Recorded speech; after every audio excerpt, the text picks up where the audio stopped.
Very good morning dear student. आज का हमारा टॉपिक है थर्मोडायनेमिक के अंतर्गत फर्स्ट लॉ ऑफ थर्मोडायनेमिक या ऊष्मागतिकी का प्रथम नियम क्या होता है। आज हम पढ़ेंगे फर्स्ट लॉ ऑफ थर्मोडायनेमिक के बारे में। थर्मोडायनेमिक जिसे हम कहते हैं ऊष्मागतिकी, उसके अंदर फर्स्ट लॉ ऑफ थर्मोडायनेमिक और फर्स्ट लॉ ऑफ थर्मोडायनेमिक क्या होता है। प्रथम नियम जिसे हम कहते हैं फर्स्ट लॉ ऑफ थर्मोडायनेमिक, इसके अंतर्गत या ऊष्मागतिकी के नियम के अनुसार प्रथम नियम क्या होता है। तो कोई भी निकाय जो है, कोई भी सिस्टम जो होता है, हम थर्मोडायनेमिक में क्या पढ़ते हैं, हम थर्मोडायनेमिक में किसी भी सिस्टम या निकाय की ही बात करते हैं। उसके अंदर क्या चेंजेस हो रहा है, ऊष्मागतिकी रूप से हीट के अंदर क्या चेंजेस होता है। तो थर्मोडायनेमिक का पहला नियम ये बताता है कि किसी भी निकाय के अंतर्गत ऊष्मा का न तो उत्पन्न होती है न ऊष्मा नष्ट होती है। हीट कैन नॉट बी, अपन कह सकते हैं कि heat can not be created और नॉट बी डिस्ट्रॉयड। ऊर्जा या ऊष्मा जो है वो न तो उत्पन्न की जा सकती है, न ही ऊष्मा या ऊर्जा जो है उसको नष्ट किया जा सकता है। ऊष्मा या ऊर्जा का केवल एक रूप से दूसरे रूप में रूपांतरण होता है। So we can say that the one form of the energy can be changes into the another form. It can't be destroyed, it can't be create. तो इस प्रकार से ऊष्मा या ऊर्जा का न तो नष्ट किया जा सकता है, न उसको उत्पन्न किया जा सकता है, केवल उसका एक रूप से दूसरे रूप में रूपांतरण किया जा सकता है। यह कहलाता है ऊष्मागतिकी का प्रथम नियम या फर्स्ट लॉ। और इसे ही हम क्या कहते हैं, यह नियम उसी प्रकार से जैसे हमने द्रव्यमान संरक्षण का नियम, लॉ ऑफ मास एक्शन पढ़ते हैं या द्रव्यमान संरक्षण का नियम पढ़ते हैं, उसके अनुसार भी हम ये कहते हैं कि कोई भी पदार्थ जो होता है उस पदार्थ की ऊष्मा जो है या उसकी ऊर्जा है न तो नष्ट कर सकते हैं, न उसको क्रिएट कर सकते हैं, केवल एक रूप से दूसरे रूप में बदल सकते हैं। इसी प्रकार से ओवरऑल आपको याद रखना है फर्स्ट लॉ ऑफ थर्मोडायनेमिक, ऊर्जा का न तो उत्पन्न होती है न उस ऊर्जा जो है नष्ट की जा सकती है, मतलब एक रूप से दूसरे रूप में केवल ट्रांसफर की जा सकती है। ये फर्स्ट लॉ ऑफ थर्मोडायनेमिक के अंदर पहला स्टेटमेंट आता है। दूसरा स्टेटमेंट ये आता है कि जो किसी भी सिस्टम की ऊर्जा जो होती है, इंटरनल एनर्जी जो होती है, आंतरिक ऊर्जा जो होती है, वो विभिन्न प्रकार की ऊर्जाओं का योग होती है, केवल एक प्रकार की ऊर्जा ही नहीं होती है। तो किसी भी सिस्टम की जो ऊर्जा है वो विभिन्न प्रकार की ऊर्जा, जैसे vibrational energy, rotational energy, electronic energy, translation energy, इस प्रकार से विभिन्न प्रकार की जो अलग अलग ऊर्जा होती है उन सभी का संपूर्ण योग होती है, टोटल सम होती है। तीसरा स्टेटमेंट इसके अंदर ये आता है कि कोई भी ऐसा इंजन नहीं बना सकते जो बिना ऊष्मा का उपयोग किए कंटिन्यू सतत रूप से कार्य करता है। अगर हम भी हैं, हम एक सिस्टम माने खुद को, तो हम भी बिना खाना खाए, बिना एनर्जी लिए कंटिन्यू वर्क नहीं कर सकते। हमें एनर्जी की आवश्यकता होती है और हम वापस वर्क करते हैं। तो एनर्जी का हीट के अंदर, हीट का वर्क के अंदर, वर्क का वापस हीट के अंदर ट्रांसफर होता रहता है। तो वो चीज़ तो एक ही है, लेकिन एक रूप से दूसरे रूप में केवल ट्रांसफर हो रही है, वो क्रिएट नहीं हो रही है, डिस्ट्रॉय नहीं हो रही है। तो हम कह सकते हैं कि ऐसा कोई भी सिस्टम बनाना असंभव है या ऐसा कोई भी इंजन नहीं हो सकता जो ऊष्मा का उपयोग किए बिना ही सतत रूप से क्या करता है, वर्क करता है, कार्य करता है। तो ये फर्स्ट लॉ ऑफ थर्मोडायनेमिक के अंतर्गत आता है। अब फर्स्ट लॉ ऑफ थर्मोडायनेमिक का मैथमेटिकल स्टेटमेंट कैसे लिखा जाता है, हम उसे मैथमेटिकल कैसे करेंगे, तो हम देखते हैं इसका गणितीय रूप, मैथमेटिकल कॉन्सेप्ट।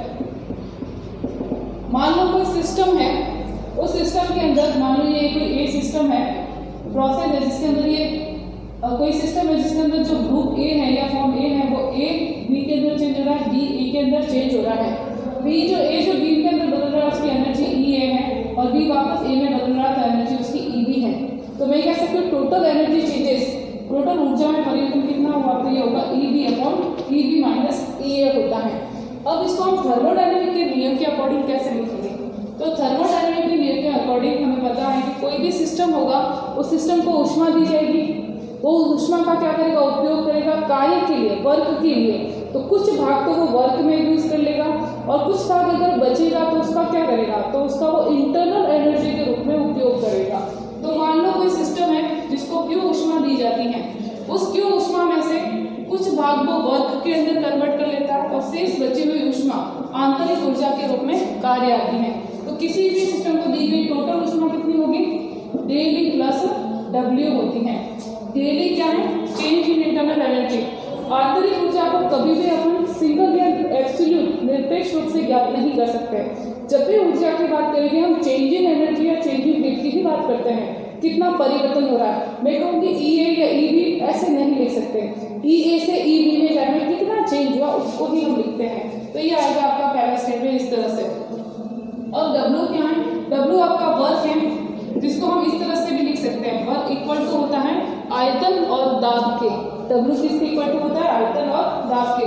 तो मैं इसको ऐसे भी लिख सकती हूँ कि Q equal to del U plus PV, इस तरह से भी अपन बातें कर सकते हैं। अब अगर बात करें इसको थोड़ा चेंज करना है इक्वेशन नंबर 1 को, तो मैं डेली जो है इसको यहाँ पे रख सकती हूँ कि टोटल जो ऊर्जा है किसी भी सिस्टम की आंतरिक ऊर्जा है वो किसके बराबर होगी, तो Q माइनस W, इधर जाएगा तो माइनस हो जाएगा, तो Q माइनस W, इसको मैं इस तरह से भी लिख सकती हूँ। तो ये क्या बता रहा है कि जो आंतरिक ऊर्जा जो होती है वो अवशोषित ऊष्मा तथा किए गए कार्य के अंतर के बराबर होती है। ऐसे समझ सकते हो, आपको ऊष्मा दी, Q में से आपने W कार्य कर लिया और डेली जो है वो बच गई, जो आपके पास पड़ी है। तो मैं कहूँगी डेली कितना होगा, तो आप क्या कहोगे, Q में से W को घटा दो तो डेली माना जाएगा। इसी तरह से तो आप इसको इतने तरह से स्टेटमेंट में लिख सकते हैं, Q equal to del U plus W या del U equal to Q minus W के रूप में भी इसको लिखा जा सकता है। ये बताता है इंटरनल एनर्जी के बारे में।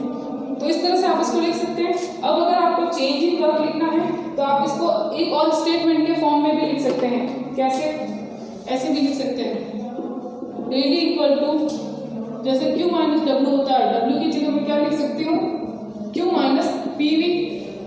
अब P क्या है, दाब है, और V क्या है, आयतन है। तो आयतन के अंदर क्या होगा, जब भी वर्क होगा या कुछ भी कार्य होगा तो कोई ना कोई चेंजेस तो होगा दाब के अंदर या आयतन के अंदर। तो आप इसको ऐसे भी लिख सकते हैं, del U equal to Q minus PdV, ऐसे भी लिख सकते हैं, और डेली इक्वल टू Q, ये V लिख दो और इधर dP, ऐसे भी अपन लिख सकते हैं कि दाब के अंदर परिवर्तन हुआ है, आयतन के अंदर परिवर्तन हुआ।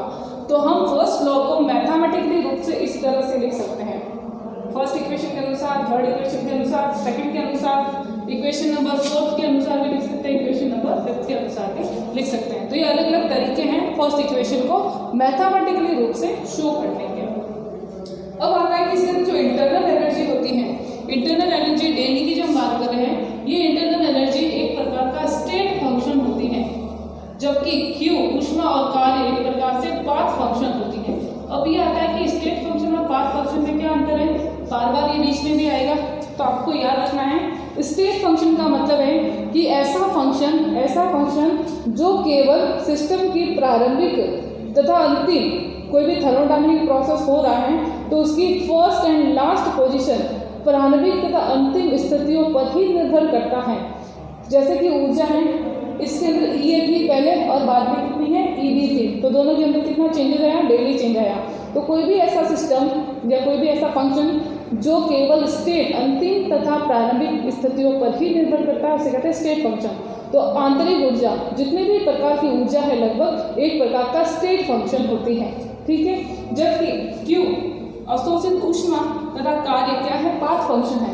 पाथ फंक्शन का मतलब है कि ऐसा फंक्शन जो किसी भी थर्मोडायनामिक प्रोसेस के प्रारंभिक तथा अंतिम स्थितियों पर निर्भर नहीं करके संपूर्ण पाथ पर निर्भर करता है। जैसे कि A से B में, B से C में बदला, तो टोटल पूरे पथ पर निर्भर करने वाला फंक्शन पाथ फंक्शन कहलाता है, ठीक है। अब कोई भी अगर स्टेट फंक्शन होता है तो उसके अंदर चेंजेस को हम ऐसे शो करते हैं, डेल्टा, त्रिभुज जैसा डेल्टा बताते हैं। लेकिन अगर कोई पाथ फंक्शन हो तो उसको हम इस तरह के डेल्टा से शो करेंगे, इस तरह से।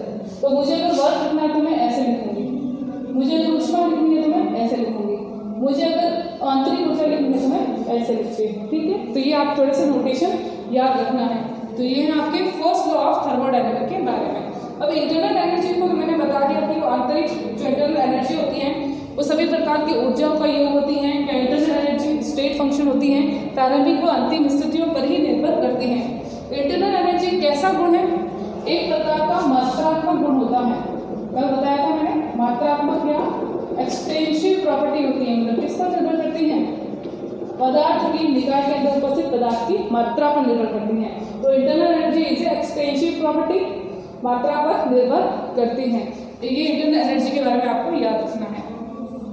अब आता है एंथैल्पी के बारे में। एंथैल्पी क्या होती है, एंथैल्पी भी ऊर्जा का ही फॉर्म है। ये आपका फर्स्ट लॉ के स्टेटमेंट मैंने आपको बता दी। अब इसी के अंदर जो एनर्जी की बात कर रहे हैं तो हम अपन एंथैल्पी की भी बात करते हैं कि एंथैल्पी क्या होती है।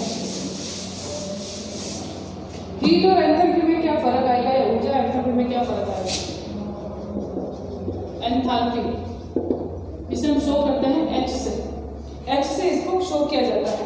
अब एंथैल्पी क्या होती है, तो एंथैल्पी भी एनर्जी का ही रूप होती है। जब मैं कहती हूँ एनर्जी, तो एनर्जी का ही एक रूप है एंथैल्पी, लेकिन इसको मैंने एच से शो किया और मैं कह रही थी एक अलग प्रकार से कैसे है।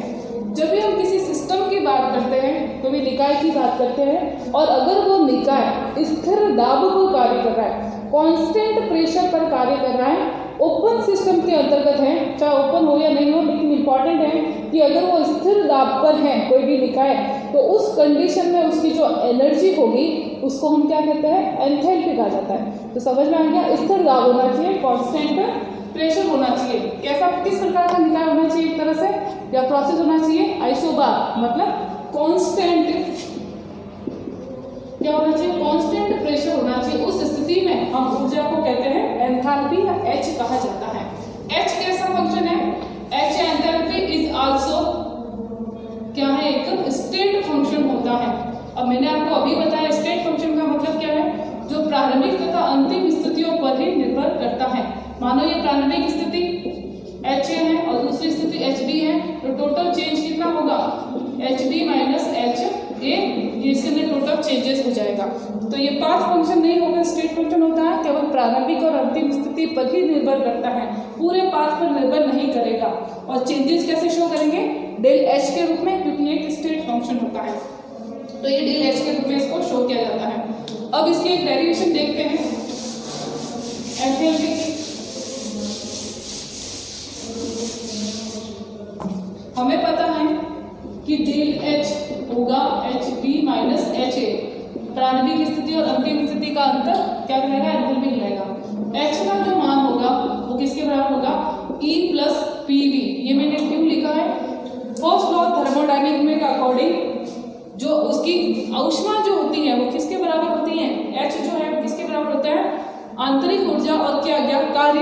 मैंने जो हीट दी उसको क्यू के फॉर्म में दी थी वहाँ पे हीट, फर्स्ट ऑफ थर्मोडायनेमिक्स में, और वो हीट जब है हम बात करते हैं स्थिर दाब की, तो वो हीट को मैं किस फॉर्म में कहूँगी, एंथैल्पी के फॉर्म में कहूँगी। तो एंथैल्पी के फॉर्म में कहूँगी तो एच का मान क्या हो जाएगा, ई प्लस पी वी, जैसे पहले था, तो ये ई प्लस पी वी हो जाएगा इसके अंतर्गत। अब अगर हम बात करें कि ये एच बी जो है या एच ए जो है, मैं इसको ऐसे भी लिख सकती हूँ एच टू और एच वन। तो एच टू के लिए ये मान, फिर एच वन के लिए मान लगाएंगे, दोनों को अंतर देख लेते हैं। तो एच टू के लिए मान क्या होगा, E two P two V two, और एच वन के लिए मान क्या होगा, E one P one V one. तो दोनों को क्या करते हैं, हम मान को वहाँ पे इक्वेशन नंबर 1 में लिख लेते हैं। इक्वेशन नंबर 1 में दोनों मानों को रखते हैं, तो क्या आएगा, डेल एच इक्वल टू क्या आएगा आपके, एच टू है आपके ई टू पी टू और V two, minus H one क्या है, ई वन पी वन और वी वन होता है। तो आप E two minus E one कर सकते हैं, डेल एच इक्वल टू आ जाएगा ई टू और ये ई वन, इनको दोनों को साथ में रख लो, plus P two V two minus P one V one. अब देखो मैंने पी टू वी टू लिखा है, क्या यहाँ पे पी टू वी टू चलेगा, नहीं चलेगा, क्योंकि मैं स्थिर दाब की बात कर रही हूँ, कांस्टेंट प्रेशर की बात कर रही हूँ, तो पी टू वी टू तो होगा ही नहीं, क्यों पी वन पी टू तो होगा ही नहीं, क्योंकि दाब में तो कोई चेंजेस ही नहीं होगा। तो अब मैं P one equal to P two किसके बराबर हो जाएगा, कांस्टेंट दाब के बराबर। तो मैं इसको ऐसे लिखूंगी, E two minus E one कितना हो गया, del U, P two P one तो कांस्टेंट है तो पी, और ये P two minus P one. तो आंसर क्या आएगा, del H equal to del E plus P del V. ये क्या आ गया, पी डेल वी, और ये क्या है आपका एंथैल्पी के लिए एक इक्वेशन है। चेंज इन एंथैल्पी किसके बराबर हो जाएगी, del E plus P del V. आयतन के अंदर ही परिवर्तन होगा, स्थिर दाब पर दाब में कोई परिवर्तन नहीं होगा, आंतरिक ऊर्जा में परिवर्तन होगा, जो चेंज इन एंथैल्पी के बराबर होगा। तो ये इक्वेशन आपको याद रखनी है एंथैल्पी के लिए। तो ये आपका आता है एंथैल्पी के लिए। अब देखो ये मान किसके बराबर है, del E plus P D V किसके बराबर है, क्यू के बराबर है ना। आपने क्यू में देखा था ना कि क्यू इक्वल टू कितना होता है, del E plus P D V होता है, ये देखा था। तो मैं इसकी जगह क्या क्यू भी लिख सकती हूँ, मैं ऐसे लिख सकती हूँ ना, del H equal to del Q, ऐसे लिख सकते हैं, ये डेल क्यू। इट्स मीन जो भी एंथैल्पी के अंदर चेंजेस हुआ वो किसके बराबर है, ऊष्मा के अंदर होने वाले टोटल चेंज के बराबर है। और हमें पता है कि ऊष्मा का ही तो रूप है एंथैल्पी। जब हम कांस्टेंट प्रेशर की बात करते हैं तो ये एंथैल्पी कहलाती है। इसी से रिलेटेड एक क्वेश्चन आता है कभी कभी न्यूमेरिकल, उसको कैसे सॉल्व करना होता है देखना।